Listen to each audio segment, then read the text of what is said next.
வீட்டில் டெக்கரேஷன் எல்லாம் சூப்பராக பண்ணியிருக்காங்க. அப்படியே பார்க்குறாங்க. வெளியே வந்தோடனே காவேரி, விஜய் 2 பேரும் பார்த்து ஷாக் ஆகுறாங்க.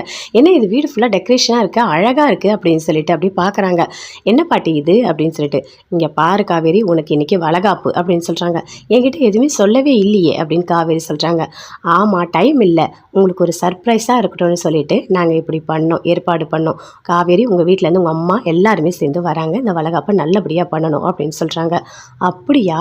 ஆமாம், இவ்வளோ சிம்பிளாக பண்ணுறீங்க அப்படின்னு சொல்லிட்டு விஜய் சொல்கிறாரு. இங்கே பாருடா, இது என்ன வளகாப்பு கிடையாது, 5வது மாதம் தான். அதனால் இதை வீட்டில் தான் இப்படி தான் பண்ணுவாங்க. நம்ம சொந்தக்காரங்க எல்லாருக்கும் நான் சொல்லிட்டேன், எல்லாருமே வந்துட்டுருக்காங்க.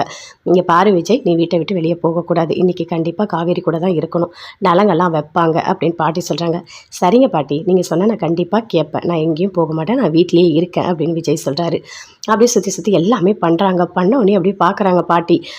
இதை பண்ணிட்டியா, அதை பண்ணிட்டியா அப்படின்னு சொல்லிட்டு பூ எல்லாமே அழகாக சூப்பராக பண்ணுறாங்க. தாத்தாவும் ரொம்ப சந்தோஷமாக இருக்காங்க. அதே மாதிரி ஒவ்வொருத்தரும் சொந்தக்காரங்க எல்லாருமே வர ஆரம்பிச்சிட்டாங்க. வாங்க வாங்க உள்ளே வாங்க அப்படின்னு சொல்லிட்டு எல்லாரையும் கூப்பிட்டு உட்கார வைக்கிறாங்க. சாரதா எல்லாமே எடுத்து வைக்கிறாங்க. பூ, பழம், ஸ்வீட் எல்லாமே எடுத்து வச்சுட்டு பூ கட்டிகிட்டு இருக்காங்க. பூ கட்டிகிட்டே இருக்கும்போது, இங்கே பாருங்க அத்தை, நல்லா இருக்கா, 2 மாலை கட்டியிருக்கேன், பூ எல்லாமே நான் தான் கட்டியிருக்கேன் அப்படின்னு சொல்கிறாங்க. எல்லாமே சூப்பராக இருக்குடி, நல்லா இருக்குடி அப்படின்னு சொல்லிட்டு பாட்டி சொல்லிகிட்டே இருக்காங்க. இதெல்லாம் கேட்கும் போது அப்படியே கங்காவுக்கு கோவமாக வருது, பயங்கரமாக கோவம் வருது. அப்படியே வராங்க. என்னம்மா பண்ணிகிட்ருக்க அப்படின்னு சொல்லிட்டு. என்னடி பூ கட்டிகிட்டு இருக்கேன்டி, பாத்தியா நல்லா இருக்கா மாலை, நானே கட்டினேன் அப்படின்னு சொல்கிறாங்க. ஏம்மா, கடையில் மாலைலாம் விற்காதா என்ன, போய் வாங்க வேண்டியதானே, எதுக்கு நீ உட்காந்து கட்டிகிட்ருக்க அப்படின்னு சொல்கிறாங்க.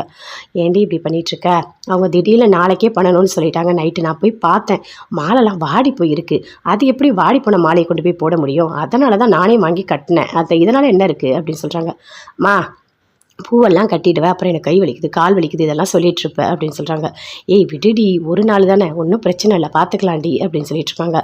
ஆமாம், அப்படி எல்லாத்தையும் நல்லா பண்ணணும்னு நினைப்பேன், ஏன் அவங்கக்கிட்ட பேச வேண்டியது தானே, நாளைக்கே சொன்னால் நாங்கள் எப்படி ஏற்பாடு பண்ண முடியும், மாமா கூட ஊரில் இல்லை, அவரும் வெளிநாடு போயிட்டாரு அப்படின்னு சொல்கிறாங்க. சரிடி, அவங்க அதுக்கான காரணத்தை தான் அவங்ககிட்ட நான் சொன்னேன்ல, அவங்க சொந்தக்காரங்கள்லாம் விஜய், காவேரி 2 பேரும் வீட்டை விட்டு வெளியே போயிட்டாங்க, யாருமே இல்லை அப்படின்னு சொல்கிறாங்க. அதனால தான் இந்த வளகாப்பை நல்லபடியாக நடத்தணும், டைம் வேற இல்லடி, அதனால தாண்டி இப்படி ஒரு முடிவு எடுத்திருக்காங்க அப்படின்னு சாரதா சொல்கிறாங்க. ஆமாம், அவங்க என்ன சொன்னாலும் அப்படியே தலையாட்டிகிட்டே இரு, அவங்க சொல்கிற பேச்சு அப்படியே கேளு, அவங்க ஒரு நாள் சொன்னாங்கன்னா உடனே நீ எல்லாமே ஏற்பாடு பண்ணிட்டியா, பூவெல்லாம் அப்படி விடிய விடிய கட்டி எல்லாமே பண்ணிட்டியா அப்படின்னு கங்கா சொல்கிறாங்க. உனக்கு என்னடி பிரச்சனை, நல்லா போய் தூங்கிட்டு எழுந்து வர, சாப்பாடு செஞ்சது நாங்கள், பூ கட்டினது அவ, உனக்கு என்னடி பிரச்சனை அப்படின்னு சொல்லிட்டு பாட்டி சொல்கிறாங்க.